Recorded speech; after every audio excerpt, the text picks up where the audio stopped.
Hey guys, welcome back to Melodyne for Guitars Part 2, and today we're going to go over some more incredibly useful things that you can do with Melodyne on your guitar tracks. Now sometimes we really like the overall performance of a recording, but we didn't quite hit each chord cleanly, especially, when we're talking about guitar parts with lots of hammer-ons and pull-offs and things of that nature.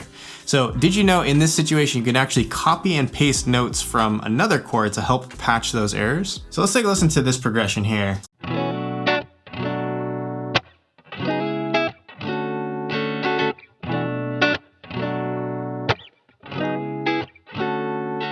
So right as the progression repeats, you can hear that the first chord, there's a hammer on there that doesn't quite sound as good as the first one.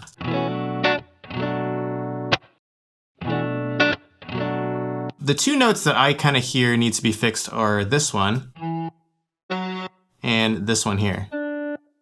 And you can see even with this D that it's registering as the same note, which means that the hammer-on wasn't even successful in the first place. So this is a pretty good candidate for replacement. So what I'm going to do here is just select the notes of the first chord that were hit cleanly to replace those very same notes in the second chord. So we highlight those and we hold Shift, and then I'm just going to press Command V and paste right here. So now let's take a listen to what this sounds like with the replaced notes.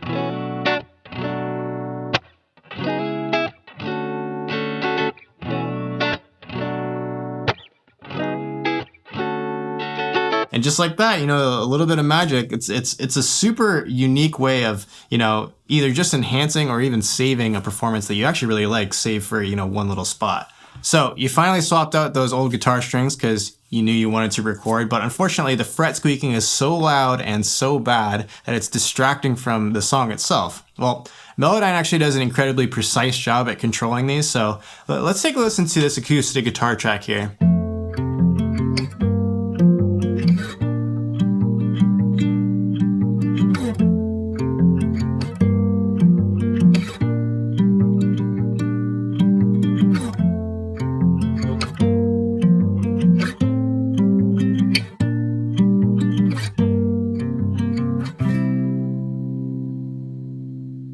Now, obviously, we don't want to remove the fret squeaking altogether because, that's going to start to sound unnatural, but we can really start to control it, especially if we use something like the amplitude tool to just select some of those spots and make them a little bit less jarring, right? So let's find a couple of these spots here.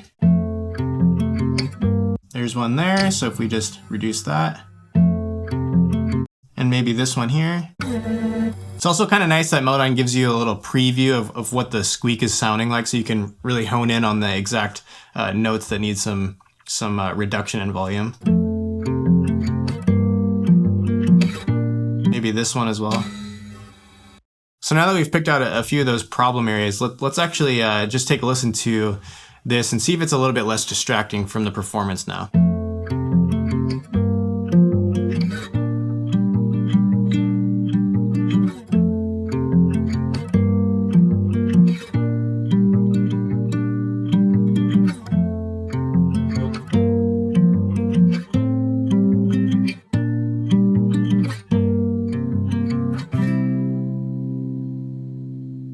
And you can even apply the same principle that we applied in the previous example where we replaced notes of a chord. We can do the exact same thing if we find a spot where maybe there's sort of a problematic squeak that's not quite working out how we want. So for example, maybe we could select, these two notes here and just replace these ones here.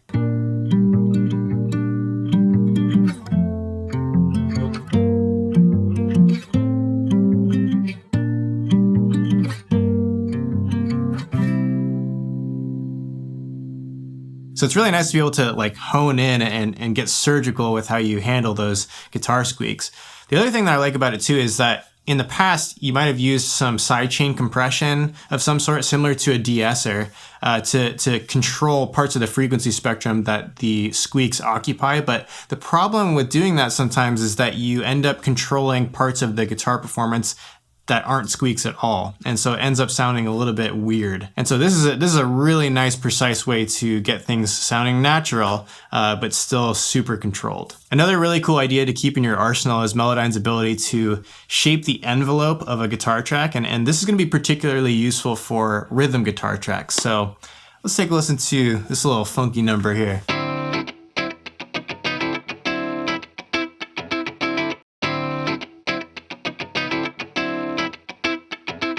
With a guitar track like this, the guitarist is using their fret hand to mute the notes at a certain speed. But what if we could influence that by speeding it up or slowing it down for the sake of the groove? So if we open up the sound editor, these little bars here at the top left, we get access to some of these sliders here, and the one that I want you to listen to right now is the dynamic slider. And actually, these little icons do a really good job of describing what exactly we're doing here, but I just want to focus on tightening up the groove to start with.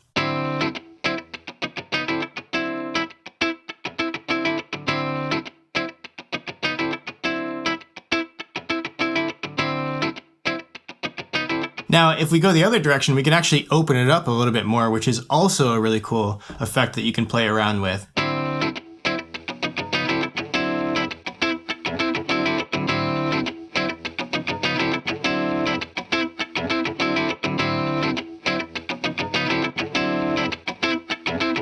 And I can hear that being useful for like a chorus or when things start to really open up. And you don't even have to record anything again. You can just literally use that as another part of the song. Another good situation you can use the dynamic sliders with plucked notes. So like maybe a plucked melody of some kind. So if you had something like this.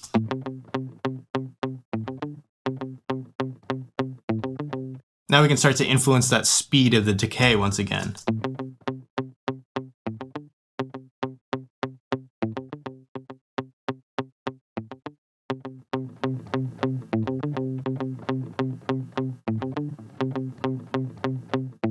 Now, as a bonus, did you know that you can use Melodyne to remove the wah-wah influence on a guitar track? If we take this chord here, we can use what's called the emphasis slider to remove that influence of the wah-wah effect. So check this out.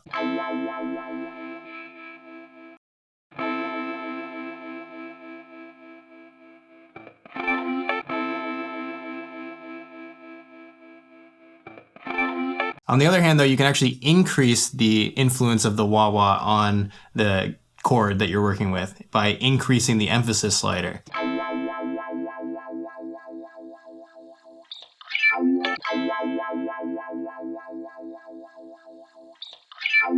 So that might be an interesting thing for you to think about when you have like some chords or like a solo with a heavy wah-wah effect on there and you want to either reduce or emphasize it a little bit further.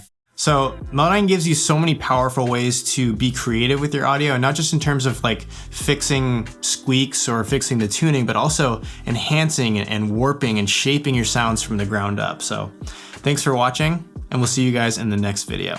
Take care.